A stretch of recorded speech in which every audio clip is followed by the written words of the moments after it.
Hello and welcome back to the notes. Today we're going to talk about carbon, or we're going to continue on talking about radioactive decay, but now we're going to talk about carbon dating.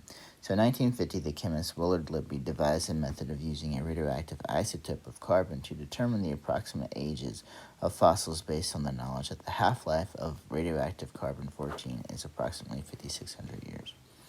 So, starting with example 4, we have the Shroud of Turin, which shows the negative. Oh, I'm sorry, let me change this real fast because in these notes it's really not 5,600 years. Approximately, yes, but a better number for carbon 14 for half life is 5,730 years. So that's the number that we're going to use in this class. So the Shroud of Turin, which shows the negative image of the body of a man who appears to have been crucified, is believed by many to be the burial shroud of Jesus of Nazareth. In figure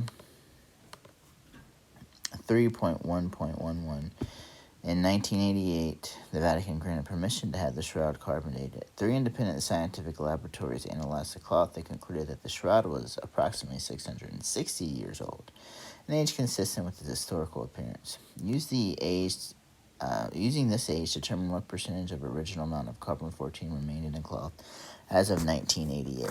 All right, so the first thing that we want to determine is, okay, we need to determine, our formula. Now, we know that we're dealing with radioactive decay, so I can go ahead back up here and use my formula for what I've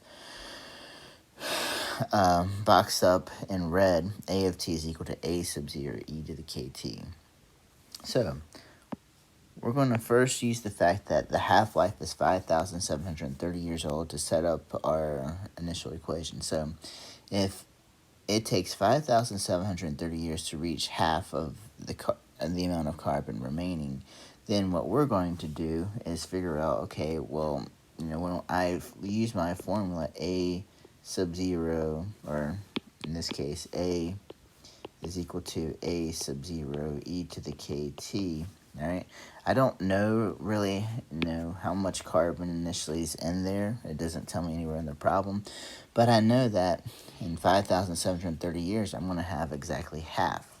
And so for our formula, what we can say is, okay, we have 1/2 the initial amount, and that's equal to the initial amount, e to the k, times 5,730. So go ahead and cancel out our a sub zeros. We have 1/2 is equal to e to the 5,730k. Get rid of our e, natural log both sides. Natural log of 1/2 is equal to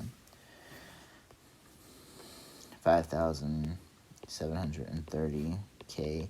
Now, you might be used to seeing the half-life formula, and so you're probably not used to seeing it as natural log of 1/2. Well, you can also read this as negative natural log of 2, and that's probably what you're familiar with seeing.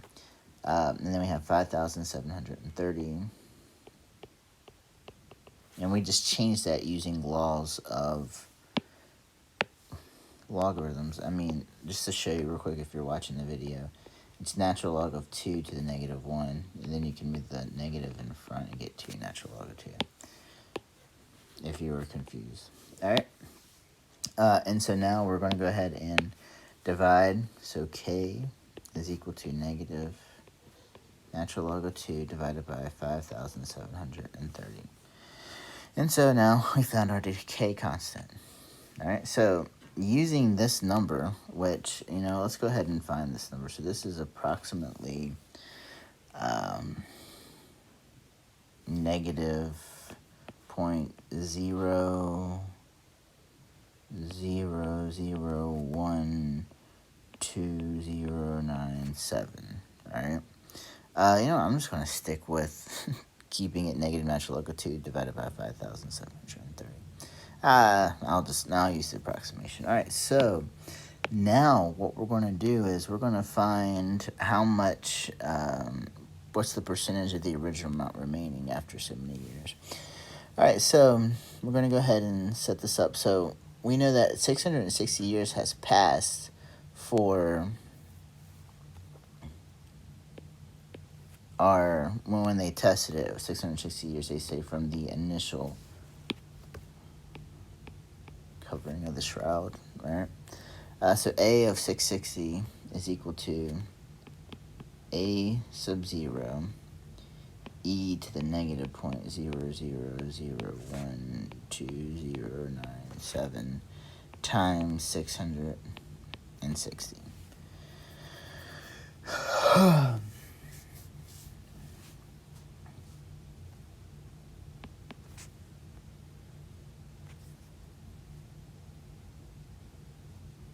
Alright, and so when we do the math there, we're going to be given 0.923264 times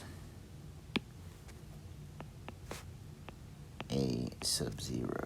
Alright, just plugging that in the calculator gives us 0.92324. A sub 0. So we can say approximately 92% of the carbon 14 remained in the cloth as of 1988.